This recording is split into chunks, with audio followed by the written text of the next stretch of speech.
So here we are, inspectors. Question 1 on the wind mitigation form is what building code was the house built to? So this question's changed a little bit for the new form. We did add a B in there and moved everything around a little bit so the numbers do not line up, letters do not line up like they did before. So in the past, we want to know if the house was built to FBC, 2001 or 2004, or the 2002 building code, right? For homes built in 2002 and 3, we needed a permit application date after March 1st, 2002. So we would add that the year built and that date in there, we can mark A. So that's FBC. And now we have also the code enforcement was after 12/8/2006, which would be B, or FBC 2007. So we'd put the year down. So if we had 2008, we'd put that down, and then we put the application date. So again, very similar, just there's an added step there. If it's March 1st, 2002 to 12/7 or 12/8/2006, we'd put that as A.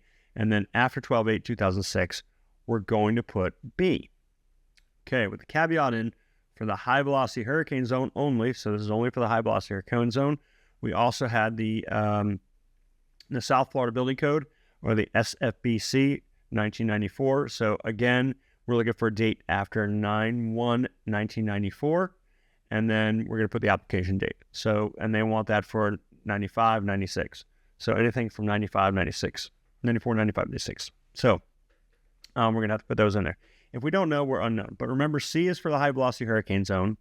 B is for after 12/8/2006, and A is for after 3/1/2002. So we just added that B in there. So it's not much different, but it is in there. So just so you know, and of course, we don't have any documentation. If it was built in 87, we're just going to mark D. So there's not really much there to talk about. Okay. Now, so here it is. This is just a breakdown for you so you can kind of see, kind of out of the form. I do recommend everybody read the form, and I know it can get a little weird because a lot of words are real close to each other, but here it is broken down for you. So if you want to screenshot it or keep it, you'd have it. So there it is. So what kind of proof are we looking for? We need the permit application date. How do we get the permit application date? Well, we'd have to get it from the building official, the building department, one of the other websites where you can check permitting. But generally, you're not going to need that too often unless you're right there on that borderline date. Generally, what we do is we can just give the date and use the date from the property appraiser. If it's close, obviously, if you need the actual date, you're probably going to have to get that from the building department. So, we know finding those records is tough, but that's what we have to do.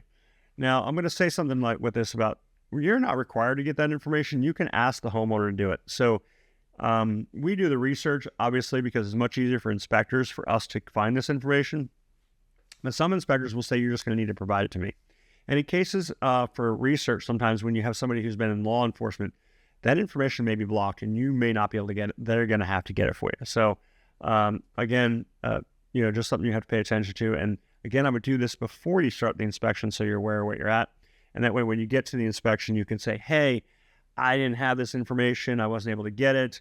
If you can get it, that'd be great. So, all right, region. What's a wind region? So this is a new question on the wind mitigation form, the region. So we're looking at, we're not going to go too deep into the hole here, but the ASCE, hazardtool.org website will give us the answer we need.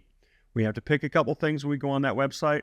I'll show you a couple screen captures, but if we're in the high velocity hurricane zone, you're just going to check off high velocity hurricane zone and you're good to go. Region 1 is up to greater than 140. Region 2 is 130 to 139. Region 3 is less than 130. So what does that look like? And there's the question right from the form, a screen capture in region 2. There's the question. So here's our wind map. Again, and I'm going to caution you here, we have the high velocity hurricane zone. We all know where that is. If you're in Broward or Miami-Dade, you know where the border is, you're good to go, right? So wind region 1, between the blue lines, I'm going to caution you that it's not always as simple as it seems because you're supposed to use the tool from the website. But here's what region 3 looks like. So we're in region 2 and 3, actually. So there you go. A little color version, but we're not going to get into that. So Here's the hazard tool. You pull it up on the website. You're going to go to ASCE, hazardtool.org. You're going to pull it up on the website. You type in the address. It pinports it for you. And then what we're going to do is we're going to make sure we're using ASCE SE1, SI 7-22, and then risk category 2. That's residents, basically. And we're going to click wind, and we hit view results. We do that, it will tell us everything we need to know. It'll show us, and I would screen capture this and drop that report. It tells me I'm 148 mile an hour zone. So how simple is that? Right? And here's, so you clicking around, you can see some other information. If you wanted to see the summary, remember you're doing this 700 MRI. So there you go. And it lists it. So that was just a full view of it, looking at the summary. And here's the full report. And again, it'll show you that, and it'll show you where it's at. I wouldn't go this far, but it's there if you want to look at it. I would suggest playing with this tool before you go live with this.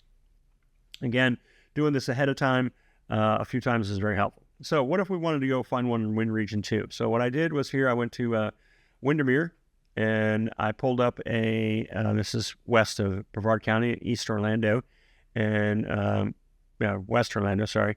And I pulled this up, and here we are. And again, we're looking at wind region 2. So there we are, the 137.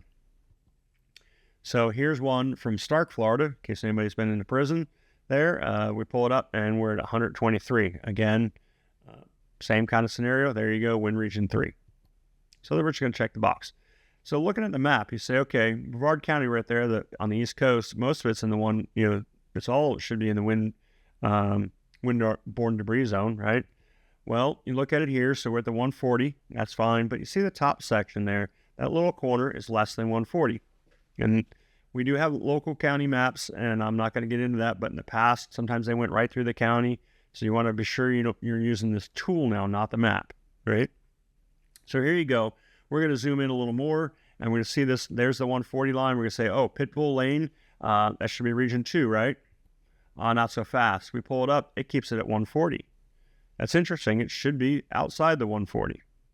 Then we're going to go down the street. The red star is Pitbull Lane. The little circle with the flag there is the new address at Dusty Lane, and it's 139. But you'll notice what's in between is the county line. They went right to the county line with that. So just keep in mind, you want to use the tool, not a map. Okay? So this is John with Honor Services. We're going to take a quick break, and we'll come up with the next video here in a second.